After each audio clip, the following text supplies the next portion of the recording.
දෙසැම්බර් 23 වන දින වෙළඳපොලේ අවධානය යොමු කළ යුතු ප්‍රධාන කරුණු මොනවද කියලා දැන් බලමු. අඟහරුවාදා දිනේ එක්සත් ජනපදයෙන් සර්ව ආර්ථික වාර්තා කිහිපයක් නිකුත් වීමට නියමිතයි.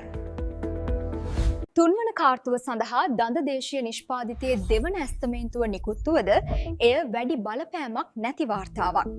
කෙසේ වෙතත් කාර්මික නිෂ්පාදන සහ කල් පවතින භාණ්ඩ ඇනූම් වෙළඳපොළට ප්‍රතික්‍රියාවක් ලබා දිය හැකිය.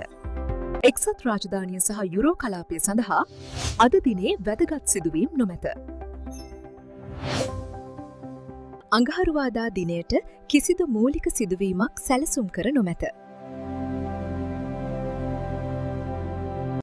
වෙළඳපොලේ වත්මන් අවධානය තවමත් ෆෙඩරල් සංචිතය වෙතම යොමු වී පවතී. නිවාඩු දින ලංවන නිසා බොහෝ නිලධාරීන් සහ කාර්ය මණ්ඩල නිවාඩු ලබා ගනිමින් සිටිති.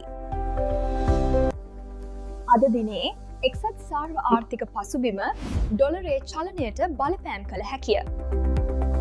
EUR/USD යුගලය 1.1745 සහ 1.1754 පරාසයෙන් ඉහළට යා හැකිය. GBP/USD යුගලය 1.3437 සහ 1.3446 ප්‍රදේශයෙන් ඉහළට ගමන් කළ හැකිය. මෙයයි අද මූලික වෙළඳපොළ සාරාංශය. අපි හරි වෙනස්. අපි RTF.